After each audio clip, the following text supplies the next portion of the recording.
আজকে আমরা ক্লাস 5 এর সেকেন্ড সামেটিভ ইভ্যালুয়েশন 2025 সালের ইংলিশ সাবজেক্টের সম্পূর্ণ উত্তর সহ নমুনা প্রশ্নপত্র সেট 3 সম্পর্কে আলোচনা করব। তো চলো এই ভিডিওতে আমরা ক্লাস 5 এর সেকেন্ড ইউনিট টেস্ট 2025 ইংলিশ সাবজেক্টের এই কোশ্চেন পেপার ও তার উত্তরগুলো দেখে নিই। সেকেন্ড ইউনিট টেস্টে তোমাদের 30 নম্বরের পরীক্ষা নেওয়া হবে এবং সময় থাকবে 1 ঘন্টায়। এই প্রশ্নোত্তরের পিডিএফগুলো আমাদের সহজ লেসন অ্যাপের মধ্যে দেওয়া আছে। অ্যাপের লিঙ্ক ডেসক্রিপশন বক্সে রয়েছে, সেখান থেকে তোমরা অ্যাপটিকে ডাউনলোড করে প্রশ্নোত্তরের পিডিএফগুলোকে নিতে পারো। পিডিএফগুলো পেইড কোর্সের মধ্যে দেওয়া থাকবে এবং সেখান থেকে তোমরা পিডিএফগুলোকে ডাউনলোড করতে পারবে এবং তার পাশে ভিডিওগুলোও দেওয়া থাকবে। দেখো এখানে প্রথমে কি দেওয়া আছে, এই কোশ্চেন পেপারের প্রথমে বলা হচ্ছে সেকশন এ রিডিং কম্প্রিহেনশন সিন। 1 নম্বর দেখে read the following passage and answer the questions given below. অর্থাৎ এখানে একটি প্যাসেজ দেওয়া হয়েছে, সেই প্যাসেজটিকে পড়তে হবে, তারপর তার নিচে যে প্রশ্ন দেওয়া আছে সেগুলোর উত্তর লিখতে হবে। এবং প্যাসেজটি লেসন 4 মেমোরি ইন মার্বেল, অর্থাৎ 4 নম্বর লেসন থেকে তোমাদের তুলে দেওয়া হচ্ছে এই প্যাসেজটা। দেখো এই প্যাসেজে কি বলা হচ্ছে, ও a mausoleum is a building build to house the dead said grandfather. Grandfather মানে কি ঠাকুরদা। তো ঠাকুরদা বললেন ওকে একটা মৌসোলিয়াম হচ্ছে কি একটা বিল্ডিং যেটাকে তৈরি করা হয় টু হাউস দ্য ডেড, মানে ডেড বডি বা মৃতদেহকে রাখার জন্য।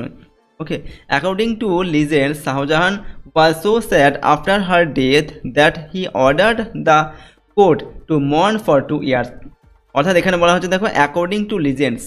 তো অ্যাকর্ডিং টু লিজেন্ডস মানে হচ্ছে এটা এরকম একটা মানে কথা প্রচলিত আছে কি না, Shahjahan was so sad, Shahjahan এতটাই মানে তিনি দুঃখিত হয়ে পড়েছিলেন আফটার হার ডেথ, তার মৃত্যুর পর। তার বলতে এখানে তার স্ত্রী মমতাজ মহলের কথা বলা হচ্ছে, ঠিক আছে। অর্থাৎ তার স্ত্রীর মৃত্যুর পর তিনি এতটাই শোকাহত হয়ে পড়েছিলেন দ্যাট হি অর্ডার, যে তিনি আদেশ দিয়েছিলেন, অর্ডার মানে আদেশ দিয়েছিলেন, দ্য কোর্ট বলতে এখানে তার রাজপ্রাসাদের যে লোকজন ছিল তাদেরকে, টু মর্ন মানে হচ্ছে শোক প্রকাশ করতে, মর্ন মানে হচ্ছে শোক প্রকাশ করা, শোক প্রকাশ করতে আদেশ দিয়েছিলেন ফর 2 ইয়ার্স, 2 বছর ধরে তাদেরকে শোক প্রকাশ করার আদেশ দিয়েছিলেন। Later Shahjahan started to build the world's most beautiful monument beside the river Yamuna in memory of his beloved wife, ঠিক আছে। অর্থাৎ দেখো কি বলা হচ্ছে, লেটার মানে হচ্ছে পরবর্তীকালে শাহজাহান স্টার্টেড মানে শাহজাহান শুরু করেছিলেন পরবর্তীকালে to build the world's most beautiful monument, মানে পৃথিবীর সবথেকে সুন্দর মনুমেন্টটা তিনি তৈরি করা শুরু করেছিলেন। বিসাইড দ্য রিভার যমুনা মানে যমুনা নদীর পাশে, in memory of his beloved wife, তার যে প্রিয় বিলাভড মানে কি প্রিয়, তার প্রিয় স্ত্রীর স্মৃতির উদ্দেশ্যে তিনি যমুনা নদীর পাশে পৃথিবীর সবচেয়ে সুন্দর মনুমেন্ট তৈরি করা শুরু করেছিলেন। ইট টুক 22 years and 22,000 workers to build the monument. অর্থাৎ দেখো ইট টু 22 ইয়ার্স, এটা সময় নিয়েছিল 22 বছর এবং 22,000 ওয়ার্কার্স মানে 22,000 এখানে শ্রমিক প্রয়োজন লেগেছিল আর কি এই মনুমেন্টটা তৈরি করার জন্য। ওকে, টু বিল্ড দ্য মনুমেন্ট, এই মনুমেন্টটা তৈরি করতে। Taj Mahal was build entirely out off white marble. অর্থাৎ তাজমহল ওয়াজ বিল্ড, তাজমহলটাকে তৈরি করা হয়েছিল এন্টায়ারলি মানে সম্পূর্ণরূপে আউট অফ হোয়াইট মার্বেল মানে হচ্ছে কি হোয়াইট মানে কি সাদা মার্বেল দিয়ে তৈরি করা হয়েছিল। This white marble was ব্রট in from all over Asia. অর্থাৎ এই যে সাদা মার্বেলগুলো এগুলো আনা হয়েছিল এশিয়ার সমস্ত জায়গা থেকে আনা হয়েছিল, ব্রট মানে আনা হয়েছিল। When Shahjahan died in 1666, his body was placed next to the grave of Mumtaz Mahal. অর্থাৎ এখানে বলা হচ্ছে when মানে যখন শাহজাহান died in 1666 1666 খ্রিস্টাব্দে যখন শাহজাহান মারা গিয়েছিলেন, হিজ বডি তখন তার শরীরটাকে ওয়াজ প্লেসড মানে রাখা হয়েছিল কোথায়, নেক্সট মানে পাশে, to the grave of Mumtaz Mahal. Grave মানে হচ্ছে কি কবর, মমতাজ মহলের যে কবর যেখানে ছিল ঠিক তার পাশে এই শাহজাহান যখন মারা গিয়েছিল তখন কিন্তু তার দেহটাকে তার পাশেই রাখা হয়েছিল, অর্থাৎ তার পাশেই কবর দেওয়া হয়েছিল আর কি, ঠিক আছে। তো এই প্যাসেজটা তোমাদের দেওয়া হয়েছে, এর ওপর থেকে যে প্রশ্ন দেওয়া আছে সেগুলোর উত্তর লিখতে হবে এবং প্যাসেজের বাংলা অনুবাদটা এখানে দেওয়া আছে, তোমরা চাইলে কিন্তু এখান থেকে বাংলাটাও ভিডিওটিকে পজ করে পড়ে নিতে পারো। দেখো এখানে প্রথমে নাম্বার এতে দেওয়া আছে আনসার দ্য ফলোয়িং কোশ্চেন্স, নিচের প্রশ্নগুলোর উত্তর লিখতে হবে। প্রশ্নের মান 1 নম্বর করে, দুটি প্রশ্ন দেওয়া আছে 1 × 2 = 2। Number 1 where is the Taj Mahal located. তো তাজমহলটা কোথায় অবস্থিত, লোকেটেড মানে কি অবস্থিত, তাজমহল কোথায় অবস্থিত, Taj Mahal is located beside the river Yamuna, অর্থাৎ যমুনা নদীর পাশে তাজমহল অবস্থিত। 2 নম্বর দেখে why did Shah Jahan build the Taj Mahal, Shah Jahan কেন তাজমহল তৈরি করেছিলেন। তো উত্তর লিখবে দেখো শাহজাহান বিল্ড তাজমহল শাহজাহান তাজমহল তৈরি করেছিলেন in memory of his beloved wife Mumtaz Mahal. তার যে প্রিয় স্ত্রী মমতাজ মহল, তার স্মৃতির উদ্দেশ্যে তিনি তাজমহলটাকে তৈরি করেছিলেন। এরপর হচ্ছে নাম্বার বিতে write T for true and F for false statements in the boxes. অর্থাৎ ঠিক হলে এখানে লিখতে হবে কি টি এবং ভুল হলে লিখতে হবে এফ। ঠিক আছে, তো প্রথমে দেখো এখানে দুটি প্রশ্ন দেওয়া আছে এবং প্রশ্নের মান 1 নম্বর করে 1 × 2 = 2। নাম্বার 1-এ দেওয়া আছে the Taj Mahal was not build entirely out off white marble. অর্থাৎ তাজমহলটা সম্পূর্ণভাবে সাদা পাথর দিয়ে তৈরি করা হয়নি। এটা ভুল তথ্য। আমরা কী পেলাম প্যাসেজের মধ্যে? তাজমহলটা সম্পূর্ণভাবে কিন্তু হোয়াইট মার্বেল দিয়েই তৈরি করা হয়েছিল, সুতরাং এটা আমাদের এফ হবে। নাম্বার 2-এ দেওয়া আছে Shahjahan was very sad after the death of his grandfather. Shahjahan তার গ্র্যান্ডফাদার মানে ঠাকুরদার মৃত্যুর পর খুব শোকাহত হয়ে পড়েছিলেন, অর্থাৎ তিনি খুব দুঃখ পেয়েছিলেন। তো আমরা প্যাসেজের মধ্যে কী পেলাম? তার স্ত্রী মারা যাওয়ার পর তিনি খুব কী হয়েছিলেন? শোকাহত হয়ে পড়েছিলেন বা দুঃখ পেয়েছিলেন। এটাও আমাদের এফ হবে, সুতরাং আমরা এটাও লিখব এফ। ঠিক আছে, এর পরের প্রশ্ন দেখো নেক্সট নাম্বার সিতে arrange the jumbled letters with the help of the passage. অর্থাৎ এখানে কিছু এলোমেলোভাবে বর্ণ দেওয়া আছে, লেটার দেওয়া আছে, এই লেটারগুলোকে সাজিয়ে অর্থপূর্ণ শব্দ তৈরি করে এই ঘরে আমাদের ঠিক আছে এখানে লিখতে হবে। প্যাসেজের মধ্যে কিন্তু আমাদের এগুলো রয়েছে এই শব্দগুলো। তো প্রথমটা যেটা দেওয়া আছে এটাকে যদি আমরা সাজাই, এটাকে কী হবে? সাজালে আমাদের যেটা হবে সেটা হবে মৌসোলিয়াম হবে। ঠিক আছে, যেটা আমরা প্রথমে পেয়েছিলাম প্যাসেজের প্রথমেই, এটা হবে মৌসোলিয়াম মানে হচ্ছে স্মৃতিসৌধ। 2 নম্বরে দেখো এটা কী দেওয়া আছে, এটা আমাদের কী হবে? এটা হবে মর্ন, MOUR। মর্ন মানে হচ্ছে কি? শোক প্রকাশ করা। পরের প্রশ্ন নাম্বার 2-এ answer the following questions with the help of the textbook. এখানে বলা হচ্ছে তোমাদের যে টেক্সট বুক যে পাঠ্য বই রয়েছে সেই পাঠ্য বই থেকে কিন্তু কয়েকটা প্রশ্ন এখানে দেওয়া হয়েছে। প্রশ্নের মান 2 নম্বর করে 2 × 4 নম্বর দেওয়া আছে। নাম্বার 1-এ দেওয়া আছে what are the poems that father tells Pritam to read. অর্থাৎ কোন কবিতাগুলি বাবা অর্থাৎ প্রীতমের বাবা প্রীতমকে পড়তে বলেছিলেন। এখানে আনসার লিখবে the poems that father tells Pritam to read আর কান্ডারি হুঁশিয়ারি অ্যান্ড খেয়াপাড়ের তরণী। ওকে, অর্থাৎ প্রীতমের বাবা প্রীতমকে এই যে কান্ডারি হুঁশিয়ারি এবং খেয়াপাড়ের তরণী এই কবিতাগুলো পড়তে বলেছিলেন। 2 নম্বর what did the monkey tell the crocodile from his safe shelter. অর্থাৎ যে মাঙ্কিটা কুমিরকে কি বলেছিল যখন সে তার যে নিরাপদ আশ্রয়ে চলে গিয়েছিল, তখন কি বলেছিল? আনসার লিখবে the monkey told the crocodile. Monkey ক্রোকোডাইলকে বলেছিল ফ্রম হিজ সেফটি শেল্টার, তার নিরাপদ আশ্রয় থেকে, ইউ ফুলিশ ক্রোকোডাইল, তুমি হচ্ছে একটা বোকা কুমির, you can never catch me, তুমি কখনোই আমাকে ধরতে পারবে না, no doubt you are bigger than me, নিঃসন্দেহে তুমি আমার থেকে অনেক বড়, but you are big fool too, কিন্তু তুমি একটা বিশাল বড় একটা বোকা। তো এই কথাগুলো বানর কুমিরকে বলেছিল যখন বানর তার যে নিরাপদ আশ্রয়ে চলে গিয়েছিল, অর্থাৎ গাছের ওপরে যখন সে চলে গিয়েছিল তখন।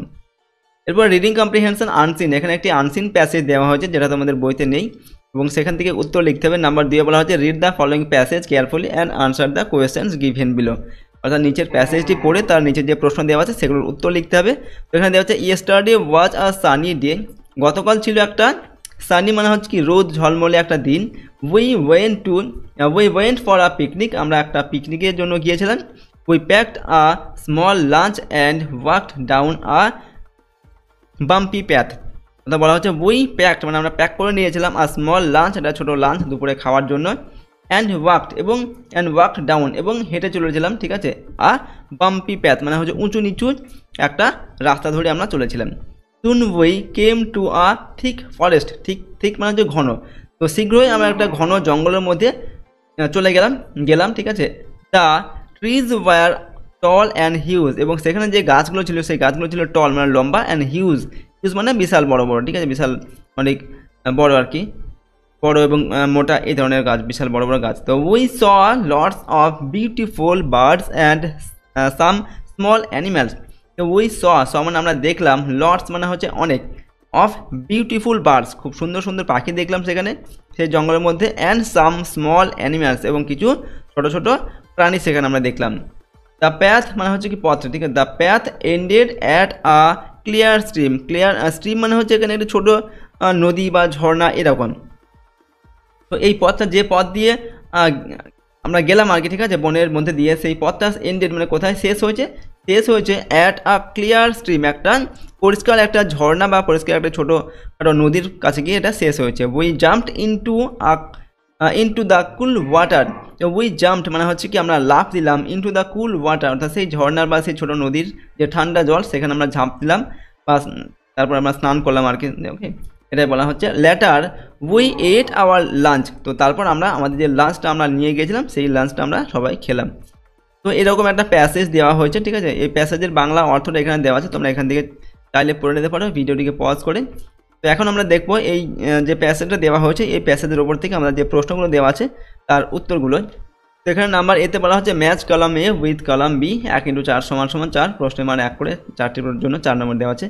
তা এখানে কলাম এ আর কলাম বি ম্যাচ করতে হবে। তো 1 নম্বর কলামে দেওয়া আছে ইয়েস্টারডে, বিগ, স্মল, লটস, আর 2 নম্বর কলামে নাম্বার বি যে কলাম সেখানে দেওয়া আছে huge, many, the day before, tiny, সেগুলোকে মেলাতে হবে। তো প্রথমে দেখো দেওয়া আছে ইয়েস্টারডে, ইয়েস্টারডে মানে কি গতকাল, অর্থাৎ দ্য ডে বিফোর মানে একদিন আগে। এরপর 2 নম্বর হচ্ছে বিগ, বিগ মানে কি বড়, এখানে হিউজ, এই যে হিউজ মানে হচ্ছে বিশাল বড়। নাম্বার এতে যেটা দেওয়া আছে হিউজ, এটা আমাদের এর সঙ্গে মিলবে, ঠিক আছে। বিগ তার সঙ্গে হিউজ হবে। এরপর নাম্বার 3 হচ্ছে স্মল, স্মল মানে কি ছোট। এবার ডিতে দেওয়া আছে দেখো টাইনি, টাইনি মানে হচ্ছে কিন্তু খুব ছোট। 4 নম্বর দেখে লটস মানে হচ্ছে অনেক, এখানে ম্যানি, ম্যানি মানেও কিন্তু অনেক। তো নাম্বার বিটা এখানে মিলবে, এর সঙ্গে মিলবে, ঠিক আছে, 4 নম্বর সঙ্গে। তো এরকমভাবে কিন্তু মেলাতে হবে। নাম্বার বিতে fill in the gaps choosing appropriate words from the text. Okay, তো যে গল্পটা আমরা যে প্যাসেজটি পড়লাম সেখান থেকে আমাদের তথ্য নিয়ে এখানে সঠিক শব্দ আমাদের এই শূন্যস্থানে বসাতে হবে এই গ্যাপগুলোতে। প্রশ্নের মানে 1 করে 4টির জন্য 4 নম্বর দেওয়া আছে। 1 নম্বর থেকে দেওয়া আছে we came out and found dash cloud in the sky. তো এখানে কী লিখবো আমরা? উই কেম আউট মানে আমরা বেরিয়ে আসলাম, অ্যান্ড ফাউন্ড আমরা এবং দেখলাম। এখানে লিখবো থিক ক্লাউড, থিক মানে হচ্ছে কি ঘন, ক্লাউড মানে হচ্ছে মেঘ, এবং ঘন মেঘ আমরা আকাশে দেখতে পেলাম, ঠিক আছে। এই যে থিক শব্দটা আমরা কিন্তু প্যাসেজের মধ্যে পেয়েছিলাম, তো সেই থিক শব্দটা আমরা এখানটায় লিখবো, এই শূন্যস্থানে লিখবো, ঠিক আছে। THICK, thick. নাম্বার বিতে কী দেওয়া আছে? The princess is very dash. তো the princess is very beautiful লিখবো আমরা এখানে। বিউটিফুল মানে সুন্দর, আর প্রিন্সেস মানে রাজকুমারী, তো রাজকুমারী খুব সুন্দর আর কি। তো বিউটিফুল শব্দটা কিন্তু আমরা যে আনসিন প্যাসেজটা আমরা পড়লাম সেখানে কিন্তু ছিল। নাম্বার সিতে the water is clean and dash. তো water is clean and cool লিখবো। কুল মানে হচ্ছে কুল মানে ঠান্ডা, তো জলটা কি পরিষ্কার এবং ঠান্ডা। তো কুল শব্দটা কিন্তু আমরা প্যাসেজের মধ্যে পেয়েছিলাম, সেখান থেকে নিয়ে আমরা এখানে লিখবো। নাম্বার ডিতে dash are flying in the sky. তো আমরা এখানে কী লিখবো? Birds are flying in the sky, অর্থাৎ পাখিরা আকাশে উঠছে। তো বার্ডস এই যে শব্দটা এটাও কিন্তু আমাদের প্যাসেজের মধ্যে ছিল, তো সেখান থেকে নিয়ে আমরা লিখলাম। এবার দেখো নাম্বার সিতে আনসার দ্য ফলোয়িং কোয়েশ্চেন্স, ঠিক আছে। নিচের প্রশ্নগুলোর উত্তর লিখতে হবে। প্রশ্নের মান 1 করে, দুটির জন্য 2 নম্বর দেওয়া আছে। 1 নম্বর দেখে how was the day for picnic, অর্থাৎ পিকনিকের জন্য দিনটা কেমন ছিল। তো the day was Sunny for picnic, অর্থাৎ পিকনিকের জন্য দিনটা ছিল সানি মানে রোদ ঝলমলে, ঠিক আছে, মেঘলা ছিল না আর কি। নাম্বার বিতে describe the forest and the stream. Forest মানে কি জঙ্গল, এবং স্ট্রিম, স্ট্রিম মানে সেই ছোটো নদীটা, এই দুটোকে ডেসক্রাইব করতে হবে মানে বর্ণনা দিতে হবে সেগুলো কেমন ছিল। তো দ্য ফরেস্ট ওয়াজ ঠিক মানে হচ্ছে জঙ্গলটা ছিল খুব ঘন, ঘন জঙ্গল ছিল। And the stream was clear and কুল, এবং সেই ছোটো নদীটা ছিল কি ক্লিয়ার মানে পরিষ্কার, এবং কুল মানে ঠান্ডা। এরপর হচ্ছে দেখো section B grammar and vocabulary. Number 3 underline the adverbs in the following sentences. এখানে যে সেন্টেন্সগুলো দেওয়া আছে এবং এই সেন্টেন্সের মধ্যে যেগুলো অ্যাডভার্ব, ঠিক আছে, অ্যাডভার্বগুলোকে আন্ডারলাইন করে দেখাতে হবে, নিচে দাগ দিতে হবে। প্রশ্নের মান হাফ করে দেওয়া আছে দুটির জন্য, এখানে 1 নম্বর। তো দেখো 1 নম্বর দাগে this is exactly what I want to know, অর্থাৎ এটাই আমি জানতে চেয়েছিলাম আর কি, ঠিক আছে। তো এখানে এই যে এক্স্যাক্টলি যে শব্দটা, এটাই হচ্ছে আমাদের কি একটা অ্যাডজেক্টিভ, ঠিক আছে, এটা। এরপর 2 নম্বর দাগে the boy is very wise, অর্থাৎ ছেলেটি খুব ওয়াইজ মানে হচ্ছে ছেলেটি খুব জ্ঞানী বা বুদ্ধিমান। তো এখানে ভেরি শব্দ যেটা, এটাই হচ্ছে অ্যাডজেক্টিভ, ঠিক আছে। ভেরি মানে খুব বুদ্ধিমান আর কি, তো বুদ্ধিমানের অ্যাডজেক্টিভ হচ্ছে এটা। ওয়াইজ এর অ্যাডজেক্টিভ হচ্ছে ভেরি, তো আমরা লিখবো ভেরি। এরপর 4 নম্বর দেখে feel in the blanks with preposition. তো প্রিপোজিশন দিয়ে আমাদের শূন্যস্থান পূরণ করতে হবে। প্রশ্নের মান 1 করে, দুটির জন্য এখানে 2 নম্বর দেওয়া আছে। Number 1 the school will start dash দেওয়া আছে 10:50 AM। তো তো এখানে আমাদের কি বসবে, the school will start at, এখানে হবে অ্যাট, ঠিক আছে, অ্যাট 10:50 AM, অর্থাৎ 10:50 স্কুল শুরু হবে আর কি। Number 2, the birds fly dash our head, তো কী হবে, the birds fly above our head, মানে আমাদের মাথার ওপরে পাখিরা ওড়ে। এরকমভাবে আমরা এই শূন্যস্থানগুলো লিখলাম, অর্থাৎ এখানে আমরা প্রিপোজিশন দিয়ে শূন্যস্থান পূরণ করলাম। এরপরের প্রশ্ন দেখব 5 নম্বর দেখে, translate the followings into English. এখানে কিছু সেন্টেন্স দেওয়া আছে, বাক্য দেওয়া আছে, সেগুলোকে ইংলিশে ট্রান্সলেট বা অনুবাদ করে লিখতে হবে। প্রশ্নের মানে 1 করে, 3টির জন্য 3 নম্বর দেওয়া আছে। প্রথমে নাম্বার 1-এ রাম, সীতা এবং লক্ষণ বনে গিয়েছিল। দেখো, Ram, Sita and Lakshman went to forest. Went মানে কি, গিয়েছিল বা গিয়েছিলেন, ফরেস্ট মানে জঙ্গলে বা বনে গিয়েছিলেন। এরপর নাম্বার 2, বিকেলে বালকরা খেলিতেছে। তো the boys are playing in the afternoon, মানে বিকেলবেলায় বা বিকেলে ছেলেরা বা বালকরা খেলছে। 3 নম্বর, তিনি একজন সৎ ব্যক্তি ছিলেন। এখানে উত্তর লিখবে, দেখো আনসার কীভাবে এটা ট্রান্সলেট করবে, হি ওয়াজ অ্যান অনেস্ট ম্যান। হি ওয়াজ মানে তিনি ছিলেন, অ্যান মানে একজন, অনেস্ট ম্যান মানে সৎ মানুষ। এখানে অ্যান হবে, এ হবে না, যেহেতু এটা এইচটা ও এর মতো উচ্চারিত হচ্ছে তার জন্য। এরপর হচ্ছে সেকশন সি, রাইটিং স্কিল। এখানে কী দেওয়া হচ্ছে 6 নম্বর থেকে, right 5 sentences about your journey from home to school, অর্থাৎ তুমি বাড়ির থেকে স্কুলে যে যাও, ঠিক আছে, সেই যে যাত্রাটা সেটা তুমি কিভাবে যাও সেটা তোমাকে বর্ণনা করে লিখতে হবে। প্রশ্নের মান 4 নম্বর এখানে দেওয়া আছে। দেখো আমরা লিখছি এখানে, at 10:30 AM I start my school journey, অর্থাৎ 10:30টার সময়, সকাল 10:30টার সময় আমি আমার স্কুলের যাত্রা শুরু করি, অর্থাৎ স্কুল যেতে শুরু করি। I go to school by cycle, আমি স্কুলে যাই সাইকেলে করে। অন দ্য ওয়ে মানে পথে, আই মিট মাই ফ্রেন্ডস, আমি আমার বন্ধুদের সঙ্গে দেখা করি। অ্যান্ড কন্টিনিউ আওয়ার জার্নি, এবং তারপর আবার চলতে থাকি। We see many shops both side of the road, অর্থাৎ রাস্তার দুধারে আমরা অনেক দোকান বাজার দেখতে পাই। Finally we reach to our school at 10:45 AM, শেষ পর্যন্ত আমরা আমাদের স্কুলে যেটা পৌঁছাই সেটা হচ্ছে 10:35 স্কুলে পৌঁছে যাই। তো এইভাবে লিখলাম, এবং এটার বাংলা অর্থ এখানে দেওয়া আছে, তোমরা চাইলে কিন্তু ভিডিওটিকে পজ করে এর বাংলাটা করে নিতে পারো। তো দেখো, আজকের এই ভিডিওতে আমরা তোমাদের ক্লাস 5-এর সেকেন্ড সামেটিভ ইভ্যালুয়েশন বা সেকেন্ড ইউনিট টেস্ট 2025 সালের ইংলিশ সাবজেক্টের একটি কোশ্চেন পেপারের উত্তর আমরা আলোচনা করলাম। প্রশ্নোত্তরগুলো অবশ্যই তোমরা ভালোভাবে প্র্যাকটিস করবে, এবং তার সঙ্গে যে লেসনগুলি তোমাদের সিলেবাসের মধ্যে রয়েছে প্রতিটা লেসন কিন্তু তোমরা ভালোভাবে পড়বে, এবং সেখানে যে অ্যাক্টিভিটিগুলো রয়েছে, যে রাইটিং, ভোকাবুলারি এবং গ্রামার রয়েছে, সেগুলো কিন্তু ভালোভাবে তোমরা প্র্যাকটিস করে নেবে। আর এই সমস্ত প্রশ্নোত্তরের PDF ফাইলগুলো আমাদের সহজ লেসন অ্যাপের মধ্যে দেওয়া থাকবে। অ্যাপের লিঙ্ক ডেসক্রিপশন বক্সে দেওয়া আছে, সেখান থেকে তোমরা অ্যাপটিকে ডাউনলোড করে প্রশ্নোত্তরের PDFগুলোকে নিতে পারো। PDFগুলো পেইড কোর্সের মধ্যে দেওয়া আছে, ওকে, তো সেখান থেকে তোমরা PDFগুলোকে ডাউনলোড করতে পারবে, তার পাশে ভিডিওগুলোও দেওয়া থাকবে। যদি তোমরা আমাদের চ্যানেল নতুন হও, চ্যানেলটিকে সাবস্ক্রাইব করবে অবশ্যই, এবং ভিডিওটিতে লাইক করবে, ভিডিওটিকে বন্ধুবান্ধবের সঙ্গে শেয়ার করবে। তো আজকে আমরা এই ভিডিওটিকে এখানেই শেষ করছি। সম্পূর্ণ ভিডিওটি দেখার জন্য অসংখ্য ধন্যবাদ।